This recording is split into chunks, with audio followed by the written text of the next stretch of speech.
नमस्कार दोस्तों, मैं कृष्णमूर्ति आप सभी का स्वागत करता हूं लर्निंग मिरर यूट्यूब चैनल में। दोस्तों, कल जो है मुझे एक सवाल आया हुआ था, ये टैक्स सेवर बैंक एफडी क्या होता है, लॉक इन क्या होता है, क्या जो है मैं टैक्स सेवर बैंक एफडी को जो है प्री मैच्योर एग्जिट कर सकता हूं, मतलब 5 ईयर से पहले। सबके बारे में जानेंगे। इसका अल्टरनेटिव क्या है, बैंक एफडी के अलावा कौन कौन से प्रोडक्ट हैं जहां पे आप टैक्स सेव कर सकते हो। तो वीडियो देखते रहें, वीडियो अच्छा लगे कृपया लाइक करना, सब्सक्राइब करना और शेयर करना। यहाँ पे देख लें, इसका जो लॉक इन पीरियड है वो 5 ईयर्स का होता है। जिस डेट को आप बैंक एफडी परचेज करोगे उस डेट से आप 5 ईयर्स का लॉक इन रहता है, मतलब 5 ईयर्स से पहले आप पैसे निकाल नहीं सकते। मैच्योरिटी आपका जब भी आपका 5 ईयर्स कंप्लीट होगा उसके ऑटोमेटिक जो है आपका मैच्योरिटी का पैसा विथ इंटरेस्ट आपके बैंक अकाउंट में क्रेडिट हो जाएगा। इसके बाद जो है आपको जो मेन सवाल कल आया हुआ था, सर क्या मैं प्री मैच्योर विड्रॉल कर सकता हूं, मुझे पैसे की रिक्वायरमेंट है। तो आप जो है प्री मैच्योर विड्रॉल और लोन अगेंस्ट डिपॉजिट जो है बिल्कुल भी अलाउ नहीं है, इस पे आप नहीं ले सकते। मतलब बिल्कुल भी आप जो है जो भी आपका पैसा डाला हुआ है टैक्स सेवर बैंक एफडी में उसको आप निकाल नहीं सकते 5 ईयर्स से पहले। ये चीज आप ध्यान रखना, जब भी आप टैक्स सेवर बैंक एफडी आप करने जाते हो तो प्री मैच्योर विड्रॉल बिल्कुल भी नहीं है आपका।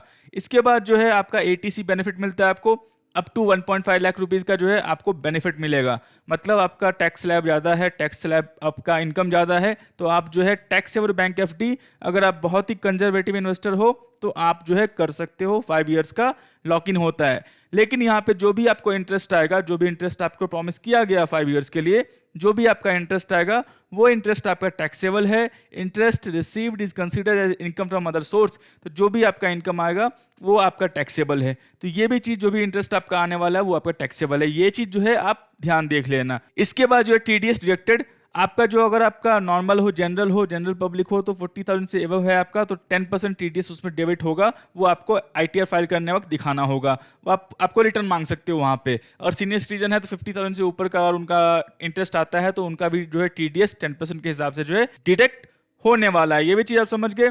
इसके बाद जो है आपको जो भी आता है, from where we can open the bank account, आप किसी भी बैंक में चले जाएं। अगर आपका नेट बैंकिंग फैसिलिटी है, एचडीएफसी बैंक, एसबीआई बैंक जो है नेट बैंकिंग फैसिलिटी है आपका, तो आप जो है डायरेक्टली आप ऑनलाइन जो है ये tax saver bank FD book कर सकते हो। सिंपल कॉन्सेप्ट है। आप ये चीज ध्यान रखें, आप किसी भी बैंक में चले जाएं जो ये फैसिलिटी प्रोवाइड करता है टैक्स सेवर बैंक एफडी का, ऑलमोस्ट सारे बैंक करते हैं, तो आपको जो है आराम से वो ओपन कर देंगे। एग्जिट ऑप्शन, जो मेन सवाल कल आया हुआ था, सर क्या मैं प्री मैच्योर एग्जिट कर सकता हूं, बिल्कुल भी अलाउ नहीं है। आपने एक बार पैसे पुट कर दिए, 5 ईयर्स का लॉक इन है, 5 ईयर्स का लॉक इन ही रहेगा। आप उसमें टैक्स बेनिफिट दिखाएं नहीं दिखाएं, ये आपकी मर्जी है। समझ गए। ये भी चीज जो है आपका क्लियर हो चुका है। बिल्कुल भी आप एग्जिट नहीं कर सकते, ध्यान रखना। एलिजिबिलिटी क्या है आपको इस इन्वेस्टमेंट करने के लिए, आप रेसिडेंस इंडियन होने चाहिए। अगर आपका 18 ईयर से ऊपर के हो तो ठीक है, 18 ईयर से नीचे के हो तब भी आप ओपन कर सकते हो, लेकिन आपका गार्जियन जो है मेन पर्सन होंगे आपके। मिनिमम इन्वेस्टमेंट जो है कोई बैंक 100 रुपीज से भी स्टार्ट करता है, 1000 मान लो, 1000 से लेके मैक्सिमम इन्वेस्टमेंट 1.5 लाख रुपीज तक आप इसमें पुट कर सकते हो। इस क्या बोलते हैं टैक्स और बैंक एफडी में। यहाँ पे अकाउंट होल्डिंग टाइप इंडिविजुअल आप ओपन कर सकते हो, ज्वाइंट आप ओपन कर सकते हो, एचयूएफ आप ओपन कर सकते हो, माइनर है तो माइनर का भी ओपन कर सकते हो, लेकिन गार्जियन जो है मेन पर्सन होने चाहिए। ये भी चीज आप समझ गए। इसके बाद जो है मेनली आपका जो टॉप 5 बैंक एफडी है, जो टैक्स और बैंक एफडी है, उसका मैं बता देता हूं। अगर आप बहुत ही कंजर्वेटिव इन्वेस्टर हो, 5 ईयर्स का टाइम फ्रेम है आपका, तभी आप इसमें पैसे डालें, नहीं तो इसके अल्टरनेटिव में भी ऑप्शंस अवेलेबल हैं, मैं आपको गाइड कर दूंगा। तो टॉप 5 जो बैंक से टैक्स और बैंक एफडी है वो कौन से, एसबीआई का रेट जो है नॉर्मल पर्सन के लिए, मतलब जनरल पर्सन के लिए 5.30 है, 5.80 है सीनियर सिटीजन के लिए। एचडीएफसी बैंक का 5.30 है नॉर्मल के लिए, सीनियर सिटीजन के लिए 5.80 है। आईसीआईसीआई बैंक का 4.30 है नॉर्मल के लिए भी और सीनियर सिटीजन दोनों के लिए भी सेम है इनका। एक्सिस बैंक का 5.40 नॉर्मल के लिए और सीनियर सिटीजन के लिए 5.90। आईडीएफसी फर्स्ट बैंक का है 5.75 नॉर्मल के लिए और 6.25 जो परसेंट है वो है सीनियर सिटीजन के लिए। तो ये आपका टैक्स स्लैब अभी 2021 का ये आपका चेंज होता रहता है। जब भी आप बैंक में जाएंगे अकाउंट ओपन करते वक्त, जब भी आपको टैक्स और बैंक एफडी ओपन करना है, वहां पे आपका इंटरेस्ट रेट लिखा होगा। तो ये भी चीज समझ गए, आपका टैक्सेबल बैंक एफडी में इंटरेस्ट रेट कितना मिलता है और जो भी आपका इनकम होगा वो टैक्सेबल होगा, वो चीज ध्यान रख लेना। Income from other source. इसके बाद जो इसका अल्टरनेटिव है मैं बता देता हूँ, अल्टरनेटिव में क्या क्या ऑप्शंस अवेलेबल हैं, क्या क्या आप जो है कर सकते हो टैक्स सेविंग अल्टरनेटिव। मान लो आप कंजर्वेटिव इन्वेस्टर्स हो, आप इसके थ्रू जाओ, 5 ईयर्स का लॉक इन है, टैक्स बेनिफिट मिलने वाला है, ये आपके लिए बेनिफिटेड है। कंजर्वेटिव मतलब कुछ भी आपको रिस्क नहीं लेना तो, और 5 ईयर्स का टाइम फ्रेम है तो आप इसके थ्रू आंख बंद करके जा सकते हो। इसके बाद आता है आपके पास 3-4 ऑप्शंस और आते हैं, लेकिन ये ऑप्शंस में आपको रिस्क एसोसिएट है। रिस्क का मतलब मैं बताने वाला हूँ पैसे डूब जाएंगे, ऐसा रिस्क का मतलब होता नहीं है। रिस्क मतलब आप मान के चले कि मतलब वॉलेटिलिटी आपको देखने को मिलेगा वहां पे। अब मैं बोलता हूँ पीपीएफ में अभी जो है 7.1% का रिटर्न चल रहा है। अगर आपके पास 15 ईयर्स का टाइम फ्रेम है और बहुत ही कंजर्वेटिव इन्वेस्टर हो तो आप डाल सकते हो। यहाँ पे जो भी आपका इनकम होगा वो टैक्स फ्री होगा, तो एक बेनिफिट है आपका। एटीसी बेनिफिट आप यहाँ पे ले सकते हो, लेकिन आपको 15 ईयर्स का लॉक इन जो है रखना होगा। Equity link saving scheme mutual fund, जो भी आप टैक्स सेवर म्यूचुअल फंड देखते हो उसको बोलते हैं equity link saving schemes mutual fund.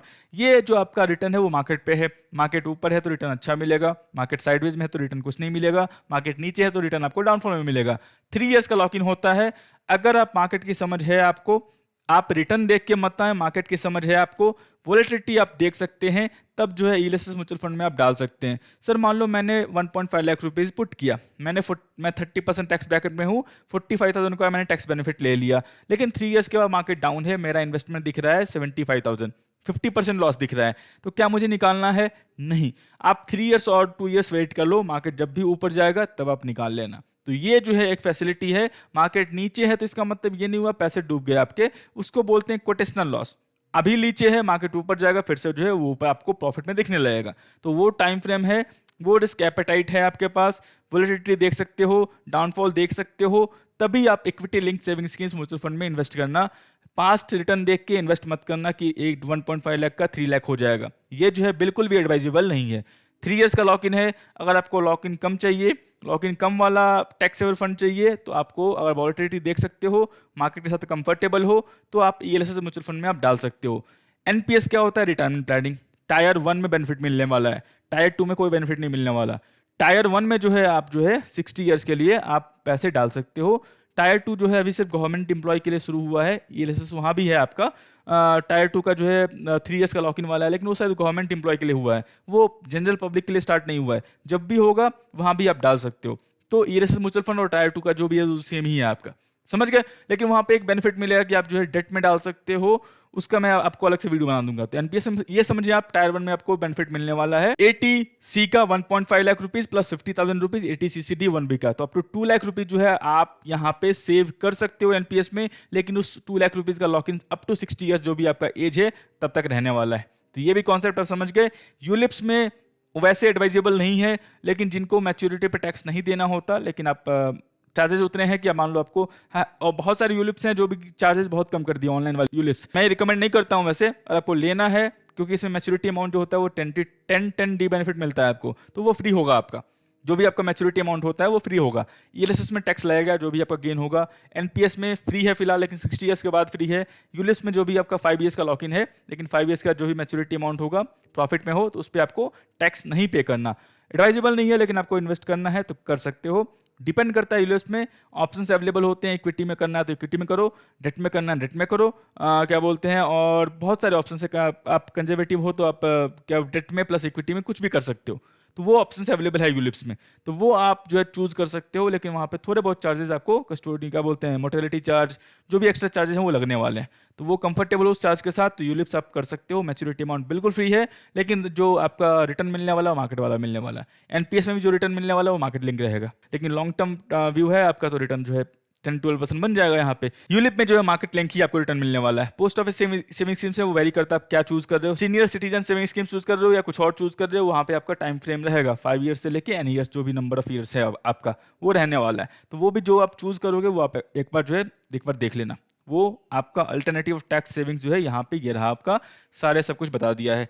अगर आप बिल्कुल भी कंजर्वेटिव हो, टाइम फ्रेम नहीं है, कम का है, तो आप बैंक एफडी में पुट करो। अगर आप बहुत कंजर्वेटिव हो, टाइम फ्रेम है, तो आप पीपीएफ में पुट करो। अगर आपको मार्केट की समझ है, टाइम फ्रेम है या फिर चोरा भी है, मार्केट की समझ है आपको, रिस्क एपेटाइट आपके पास है, वोलेटिलिटी आप देख सकते हो, तो आपके पास ये 3 इंस्ट्रूमेंट्स अवेलेबल हैं। जो भी आपको अच्छा लगता है चूज कर सकते हैं। तो दोस्तों मैं आशा करता हूं वीडियो आपको अच्छा लगा हो। वीडियो अच्छा लगा हो कृपया लाइक करें, सब्सक्राइब करें, शेयर करें।